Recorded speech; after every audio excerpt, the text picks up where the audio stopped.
Programme मध्य मुकाबले में खुशामदीद। मैं हूं रबिया हसन और मेरे साथ मौजूद है रऊफ क्लास्टा। और आज के प्रोग्राम में जो टॉपिक्स हम शामिल करेंगे उससे सबसे पहले गैर मामूली कदम, ताकतवर जनरल गिरफ्तार, फौज ने साबिक DGI फैज हमीद को हिरासत में लिए जाने की तस्दीक कर दी।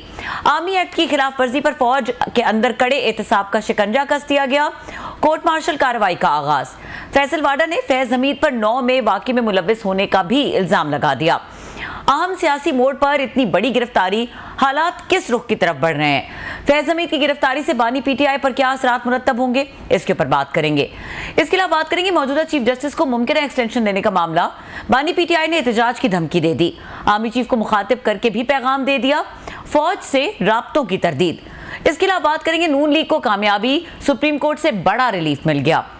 3 हलकों में नून लीग के उम्मीदवार दोबारा गिनती के बाद कामयाब करार। सुप्रीम कोर्ट ने लाहौर हाई कोर्ट का फैसला खत्म कर दिया। दूसरी तरफ बुशरा बीबी 9 मई के 12 मुकदमात में जमानत हासिल करने में नाकाम। और इसके अलावा बात करेंगे 4 बरसों के बाद भी PIA यूरोप में दाखिल होने में नाकाम। साबिक वफाकी वजीर सरवर खान के एक बयान ने कौमी एयरलाइन पायलट्स का करियर तबाह कर दिया। सेनेटर शहीद रहमान ने मामला सेनेट एविएशन कमेटी में उठा दिया। ये तमाम टॉपिक्स हैं जो आज के प्रोग्राम में शामिल करेंगे। और हमें डिस्कशन के लिए एक्सक्लूसिवली ज्वाइन कर रहे हैं सेनेटर फैसल वाडा साहब। उनको वेलकम करेंगे। अस्सलाम वालेकुम फैसल वाडा साहब। वाडा साहब, पहले तो आपका बहुत शुक्रिया, आपने वक्त निकाला। आप पाकिस्तान में भी नहीं हैं और फिर भी आपने हमारे लिए टाइम निकाला। बट आज का दिन वैसे डिजर्व करता था क्योंकि आपकी प्रेडिक्शन थी, और न सिर्फ प्रेडिक्शन थी, आपको पूरा यकीन था कि ऐसा हो ही नहीं सकता कि ये ना हो। तो ये जो इतना बड़ा स्टेप फौज ने लिया है, इतना बड़ा फैसला किया है, ये क्यों किया है? बहुत शुक्रिया आपका।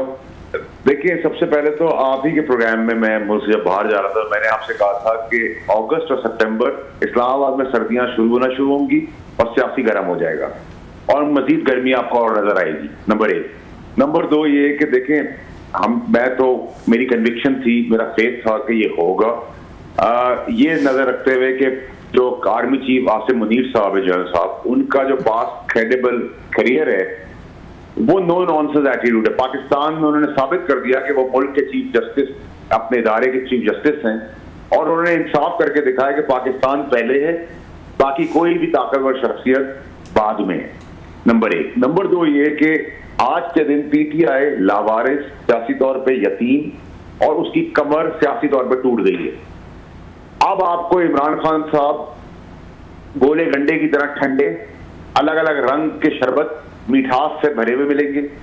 उनके KPK के CM जो बाल हिला हिला के मुल्क पे चढ़ाई की बात कर रहे थे, वो भी बर्फ का हिस्सा गोला बन जाएंगे। वो भी रंगीन गोला, हरे रंग का मीठा शरबत देंगे। उमर अयूब साहब नंबर 1 एंकर खातून, 3 मेल एंकर, व्लॉगर, ब्लॉगर जो गलत को भी सही कह रहे थे, और बैरून मुल्क, इन सबका बंदोबस्त भी हो गया। लेकिन 9 मई का वाकया जो नया दावा है, उसमें 100% फैज हमीद, बानी PTI और दीगर। अरशद शरीफ का केस अल्हम्दुलिल्लाह खुलेगा, वो भी कौम के सामने आने वाला, शहीद का खून है।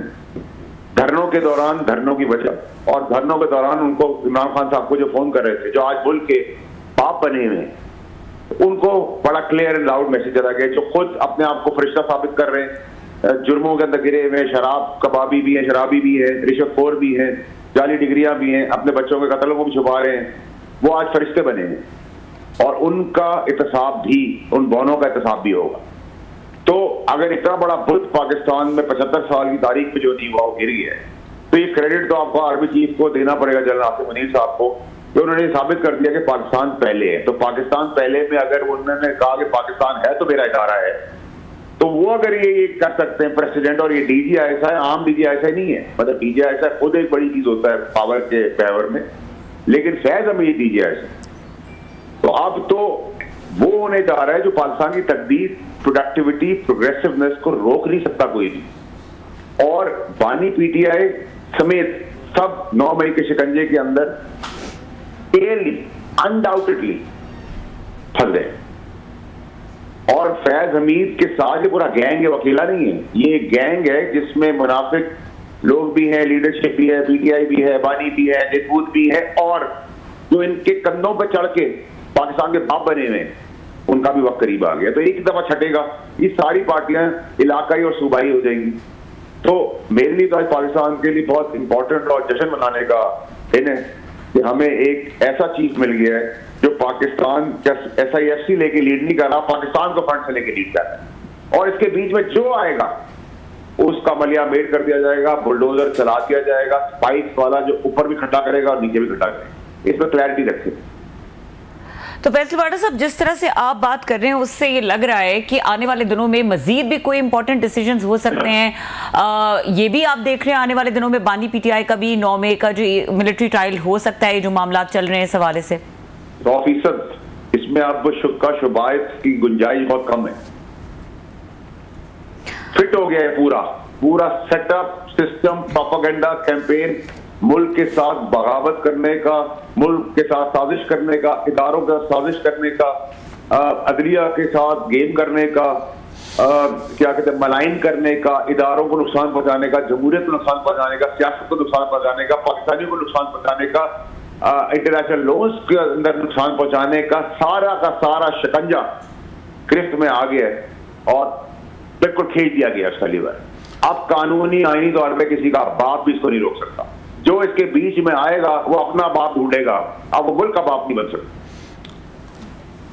जी फैसल साहब, थैंक यू वेरी मच, आपने हमें ज्वाइन किया। सर, अभी आपने अपनी गुफ्तगू में कहा कि एक फीमेल एंकर, 3-4 एंकर्स टीवी के प्लस व्लॉगर्स, यूट्यूबर्स, उनका भी बंदोबस्त कर लिया गया है।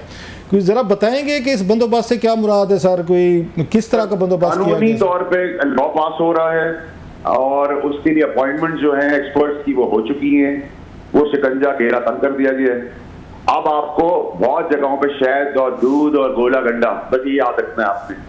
जो हमारे दोस्त ममालिक, जो तरक्की याफ्ता ममालिक है, जैसे दुबई है, सऊदी अरेबिया है, इनकी खूबसूरती क्या है तरक्की की? ये अपने मुल्क में बैठ के कह रहे हैं कि हम पाकिस्तानी फौज को बदनाम नहीं होने देंगे। तो हमारे लिए शर्म का मुकाम है कि हमारा दोस्त मुल्क की बात करें और अपनी तरक्की के अंदर वो अपने मुल्क को बदनाम नहीं होने देते। हमारे मुल्क के अंदर हम अपने मुल्क के दुश्मन भी और बदनाम भी कर रहे हैं, क्योंकि एक टोला है, एक गैंग है, गैंग ऑफ 20-25 पीपल, ये कई जिस्म में जान एक है। अब आपको जो मैंने बार बार मैं आपको कह रहा हूं कि 9 मई अरशद शरीफ कत्ल केस, इमरान खान के प्यारे हमदर्द लाडले जिन्होंने फायरिंग की, वो इकॉनमी में नुकसान, इदारे को नुकसान और मुल्क के खिलाफ साजिश, अब अल्लाह मियां बचा सकता है। अच्छा, कानूनी तौर पे नहीं बच सकते। ये पार्टी एक सुपड़ कर इलाकाई सूबाई पार्टी बच जाएगी जैसे बाकी पार्टियां अगले इलेक्शन। कोई नाम बताना मतलब नहीं है कि अभी की जो पार्टी है, अभी जो सारी पॉलिटिकल पार्टियां हैं, रऊफ साहब, इसका कोई मतलब नहीं है कि वो दूध की धुली नहीं है, लेकिन उनको भी एक अलार्म बेल हो गई है कि हद में रह के, औकात में रह के पाकिस्तान के लिए सियासत करो, अपने बाप का मुल्क समझ के ना चलाओ। अब ये फैमिली कॉर्पोरेशन जो बनाई हुई थी ना, हर बंदा इधर खींच रहा था, उधर खींच रहा था। मैंने आप ही के शो में कहा था, आप भी मुझे सवाल कर रहे थे कि रिजर्व सीट के अंदर पहले नेशनल असेंबली आएगी, फिर सेनेट आएगा, फिर प्रेसिडेंट आएगा। आपने मुझसे पूछा था कैसे होगा ये, मैंने कहा सर होगा, वही हुआ। बाकी पेशेंट हुआ भी ठीक निकली, अल्लाह ने इज्जत रखी। ये भी ठीक है, जो आगे दावे कर रहा हूँ वो भी आपको ऐसी मिलेगी। अच्छा, कोई बताएंगे वो फीमेल एंकर्स या 3 anchors, how there everybody will be interesting, उस पर क्यूरियस होंगे कि कौन है सर? कोई आपको पता है इसका मतलब? आपके पास अगर नंबर्स हैं 1 2 3 4 हैं तो आपको तो पता होगा सर कौन है ये? हमारे टीवी चैनल्स के हैं, हमारे कोई प्राइम टाइम शो के हैं, या क्या उसमें है सर? जी जी जी जी जी बहुत टीवी चैनल के चैंपियन हैं, प्राइम टाइम के हैं, हवा का रुख देखते हैं, इधर भी खेल रहे थे, उधर भी खेल रहे थे, लेकिन खेल उसी तरफ रहे थे। आप समझते नहीं, सहाफ़ी का एक एंकर का एक काम है, उसने सारी साइड्स देखनी है, आपकी बात भी करनी है, आपके मुखालिफ भी बात भी करनी है, हुकूमत की भी होगी, हुकूमत के मुखालफिन की भी होगी। That's what the society is, that's what the democracy is. आप सहाफत के अंदर मुझे क्रिटिसाइज कर सकते हैं, किसी की तारीफ कर सकते हैं, आप अपना ओपिनियन देते हैं, एनालिसिस देते हैं, लेकिन जासूसी एजेंट नहीं बन सकते। जब आप एजेंट बन जाएंगे तो वो आपका काम नहीं, आप फंस जाएंगे। नहीं, इसको एक्सप्लेन करेंगे, मतलब जासूसी से क्या मुराद है सर? क्या है वो पीटीआई के साथ, फैज हमीद के साथ, गो गेटर इन बिटवीन, यहाँ भी खेल रहे थे, हमदर्द भी थे मुल्क के, बेनिफिट पहले भी लिए, अब भी ले रहे हैं, कहीं और से भी ले रहे हैं, पीछे भी लेते रहे हैं। बहुत कुछ है सर, इतना गंद है, छोड़े, इस पे क्या जाना, ये इतने इम्पोर्टेंट और रेलेवेंट लोग नहीं। कोई इसमें कोई गुफ्तगू कोई रिकॉर्ड की गई है, कोई टेलीफोन टैप किया गया है? राउत साहब, अब टेक्नोलॉजी बहुत आगे चली गई, अब किसी को रिकॉर्ड करने की जरूरत नहीं, बुला के पूछ लेते हैं, खुद ही बताया, वो पता चल जाता है, वो चीजें हाथ में आ गई हैं। अच्छा, अब आप देखेंगे ना सर, अगले आने वाले हफ्तों में, महीनों में शीर और शक्कर की तरह, गोले गंडे की तरह आपको पीटीआई मिलेगी। जिस चीज से रोक रहा था, जिस चीज से बोल रहा था, जिस चीज का कह रहा था, वो फाइनली उस जगह तक आ गए और यू टर्न तो ले लिया है। अब आपको समझ नहीं आएगा कि ये हकीकत है, वो ख्वाब था, या वो हकीकत थी, ये ख्वाब था। लेकिन इस दौरान जो मुल्क के नए बाप बने हैं ना, उनको अब अपना बाप ढूंढना पड़ेगा। वो कौन है सर नए बाप बने हैं जो? सर वो तो आपको तो पता है मुझसे ज्यादा सर, मैं तो बताता ही रहूंगा, आ जाऊंगा तो और भी चीजें बता दूंगा। नहीं, मुझे वाकई नहीं पता, मैं आई एम कीन, आई एम इंटरेस्टेड, मुझे वाकई नहीं पता सर। चले सर, जैसे ये पता चला है, वो भी आने वाले दिनों में पता चल जाएगा। अच्छा सर, एक कहा जाता है कि चले पाकिस्तान की एक ब्यूटी है, यहाँ पे सिस्टम की रेवोल्यूशन नहीं आते, यहाँ पे खुदा ना खास्ता अनरेस्ट नहीं होता, ब्लड शेड नहीं होता, कि लोगों को मतलब और कुछ नहीं, ठीक है बहुत सारी मुश्किलात है, महंगाई है, बेरोजगारी है, गुर्बत है, सब कुछ लोग झेल लेते हैं। अगर लोग समझते हैं कि चलें बोलने की उनको इजाज़त है, लोग अपना स्ट्रीम कर लेते हैं, गुस्सा निकाल लेते हैं, एंगर निकाल लेते हैं एंकर्स के ज़रिए, यूट्यूबर्स के ज़रिए, जर्नलिज्म के ज़रिए, कि लोगों को लगता है चले कोई ना कोई हमारी बात कर रहा है, तो लोग ठंडे हो जाते हैं, रात को 8, 9, 10 बजे वाले शो देख के थोड़ा ठंडे हो जाते हैं।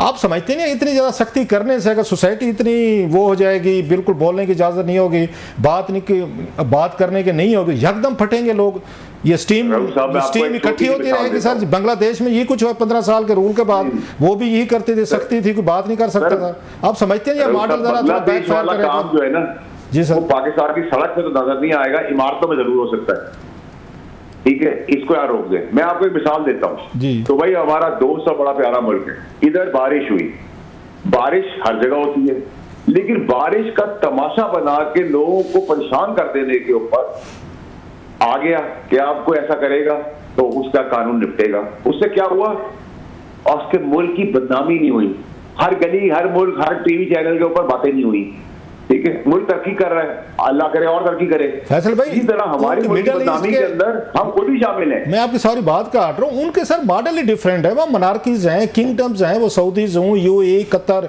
या पूरा मिडल ईस्ट हो, उनकी तो सेंचुरीज और जमहूरियत की, उनके यहाँ तो इस तरह के इंस्टीट्यूशन ही नहीं है, वो तो मॉडल ही डिफरेंट है, उनको हम कैसे कंपेयर कर सकते हैं सर? यहाँ पे हमारा तो एक्सपोजर हो चुका है डिफरेंट किस्म का सर। यहाँ किंगडम नहीं है पाकिस्तान में, बादशाह नहीं है, नस्ली बादशाह नहीं है, जमहूरियत के नाम पे अपने बाप की जागीर बनाया हुआ है, बादशाह से भी बड़े बादशाह बने हुए हैं, और अपने बच्चे जो पैदा करे उनको वजीर नहीं बादशाह ही पैदा करे, बादशाह की औलाद भी बादशाह है, लायक हो नालायक हो।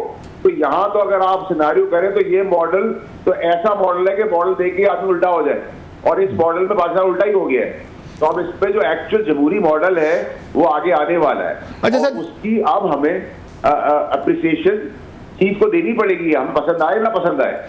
उन्होंने एक ही डायरेक्शन से इंसाफ करके साबित कर दिया है कि मुल्क में इदारे और शख्सियत बड़ी नहीं, मुल्क बड़ा है। अच्छा सर, उसी में दोबारा वापस आते, मेरी कुछ इतलात भी हैं और कुछ बज़वर्ड भी था कि जनरल आसिम मुनीर साहब पे बड़ा दबाव था कि आप जनरल फैज साहब पे कार्रवाई मत करें, गेट मत खोलें, आप कल को एक प्रेसिडेंट बन जाएगी, आपके 3 स्टार जनरल्स के खिलाफ ट्रायल शुरू हो जाएंगे, कल को यही पॉलिटिशियंस हैं, यही हुकूमतें हैं, वो फिर आने वाले फ्यूचर में बहुत सारे लोगों के लिए मसाइल पैदा हो सकते हैं। सो उन पर बड़ा ये दबाव था, मेरा ख्याल है आपके नॉलेज में भी होगा।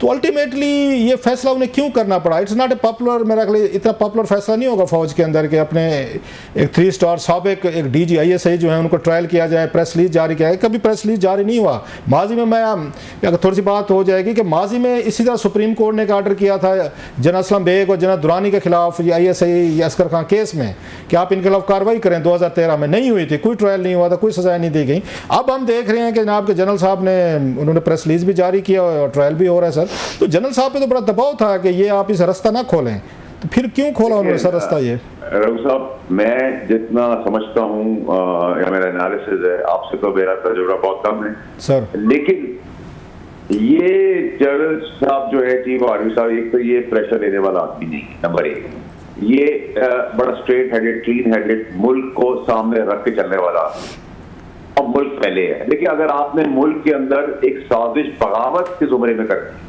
जिससे सियासत को नुकसान हुआ, इदारे को नुकसान हुआ, मुल्क को नुकसान हुआ है, सियासत को नुकसान हुआ है, जमहूरियत को नुकसान हुआ है, माली तौर पर पाकिस्तान को नुकसान हुआ और अपने कंधों पर बैठ के टफर्स को प्रमोट किया है, अपने एस्टेब्लिशमेंट के अलावा भी गधों को, नालायकों को, जो फरिश्ते बने हुए, ठीक है, जो बाप बन गए मुल्क के, वो सब शोल्डर से कूद के गए हैं। वो मैं एस्टेब्लिशमेंट की बात नहीं कर रहा, एस्टेब्लिशमेंट के इन्हीं किरदार फैज हमीद, इमरान खान साहब के होते हुए जो कूदे हैं, जो अलग अलग जगहों के बाप बन गए, वो अगर इतना बड़ा मुल्क के आपने साजिश की है तो उस साजिश की सजा तो मेरे हिसाब से ये भी कम है। इनको सरेआम सड़क पे कोड़े मारने जाएगी अगर आप मुझसे पूछें तो। सर ये जो उनको गिरफ्तार, आप क्या कह रहे हैं, जब ये कोर्ट ऑफ ये कोर्ट मार्शल होता है किसी को अफसर का या इस तरह के बड़े होते के इसका, तो इनिशियल इंक्वायरी में इल्जामात साबित होने के बाद ये अनाउंसमेंट किया जाता है कि अब ये प्रॉपर ये ट्रायल शुरू होने वाला है और इसमें सजा इतने ठोक बजा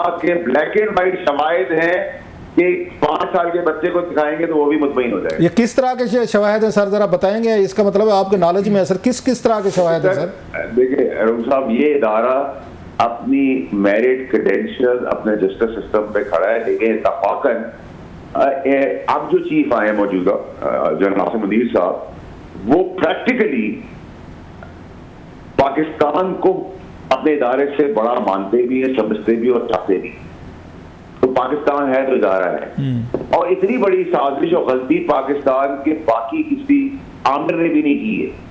और यहां से आप फैज हमीद को नहीं आप क्लेम कर सकते, इसके अंदर पानी पी किया है उनके साथ इर्द गिर्द। मैं खास कहता था और कहता था, नाम इसलिए नहीं ले रहा कि ट्रायल में कोई खलल आ जाए, आपको याद होगा जी जी, तो अब मैं ले रहा हूँ नाम, और छोटे मोटे खास और भी होंगे।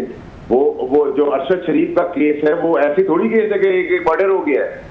वो खुलेगा, पता चलेगा शहीद का खून है कि मासूम आदमी को किस वजह से मारा गया, क्यों मरवाया गया, वो कैसे हो गया, दुबई में वो कौन सा जिन बूथ था जिसने सब कुछ अरेंज किया, किसका अपॉइंटी था, बहुत कुछ भी मिलेगा आपको। आपको इमरान खान के ऊपर फायरिंग करने वाले इमरान खान के अपने प्यारे वो मिलेंगे। IMF को लेटर लिखने वाला जो है, जिसके मुल्क को माली नुकसान हुआ, मुल्क की क्रेडिबिलिटी क्वेश्चन में आई, मुल्क का पासपोर्ट क्वेश्चन में आ गया हर जगह के ऊपर, वो आएगा।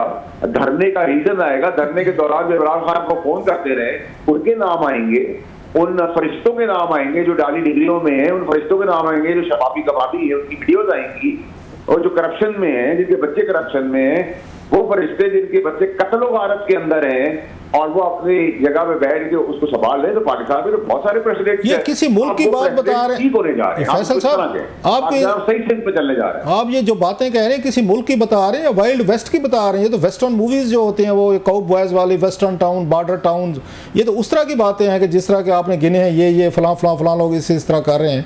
और साथ में ये बताइएगा कि ये 9 मई में जो बात आप कह रहे थे, उसमें जनरल फैज़ हमीद साहब का आप कह रहे हैं इन्वॉल्वमेंट है, जो आपकी मैं गुफ्तगू सुन रहा था कि अगेन इन पे ये इल्ज़ामात भी हैं कि 9 में इन्होंने कराया, या इनका कोई कंटैक्ट से कोई राब्ते थे और उसी वजह से जो उन्होंने कहा पोस्ट रिटर्न। आपके एक्यूमेंट को क्वेश्चन नहीं कर रहा, आपकी मासूमियत को क्वेश्चन नहीं करूंगा, मैं आपको एक वाकया याद दिला देता हूँ ताकि आप सब कुछ समझ कर लें। पहली दफा PTI ने पहली दफा किसी फौजी तनसीबात पर जाके अपना प्रोटेस्ट रजिस्टर किया था। वो कौन सी जगह थी? वो पेशावर का कोर कमांडर हाउस था, जिसमें DG ISI साहब का फैज हमीद साहब कोर कमांडर बन के गए थे। तो किसी ने इजाजत दी थी तो वो आए थे, फिर वहां से मरना शुरू हुआ, फिर बढ़ता चला गया, फिर बढ़ता चला गया। तो आपको मैंने क्यों दे दिए, आगे आपको समझ आएंगे, और तजिया आपका जो है वो कोई चैलेंज नहीं कर सकता। नहीं, मेरा तजिया नहीं, आपके पास खबर होती है, तजिया और खबर में बड़ा फर्क होता है। लोग तजिए को तो गलत भी हो सकते हैं, खबर गलत नहीं होती आपकी। तो हम तो आपसे इसलिए ये कह रहे हैं कि आपके पास खबरें होती हैं, और पहले 6 महीने, मतलब ये नवंबर की दी हुई आपकी वो थी, आज हम सर अगस्त में बैठे हैं, तकरीबन कोई 10 महीने बाद वो खबर पूरी हो रही। इतनी लंबे अरसे बाद तो मतलब इतनी प्रेडिक्शन तो नजूमी कोई पूरी नहीं होती जो आपकी हुई। हम तो इसलिए आपसे पूछ रहे, खबर तो आपके पास है सर। मैंने आपको बता दिया ना सर, ये धरनों का, तनसीबात उड़ाने का, ये शोधा का, ये नारेबाजी का प्रेसिडेंट शुरू कहाँ से हुआ है? ये कोर कमांडर पेशावर के घर के सामने से शुरू हुआ है। वहां कौन था आपको पता होना चाहिए। दुबई में अरशद शरीफ को निकालने वाला अपॉइंट किसने किया था, कौन था? वो भी आएगा सामने, भूत भी सामने आ जाएंगे। करप्शन तो माली, ये टॉप सिटी वॉप सिटी छोटी छोटी चीजें हैं। मेरा भी ये ख्याल है कि ये इतनी वो अहम चीजें नहीं है जितनी उनका दूसरा पार्ट है ISPR की प्रेस कॉन्फ्रेंस का। सर जी हमारे साथ जरा आप ये फोन पे रहिएगा, ब्रेक के बाद आपसे मजीद अभी कुछ और चीजें सवालात हैं सर, बहुत सारे इंपॉर्टेंट वो करने हैं, तो मेरा ख्याल ब्रेक लेनी है, तो आप साथ रहिएगा सर। डिस्कशन को यहीं से कंटिन्यू करते हैं, इस ब्रेक के बाद हमारे साथ रहिए।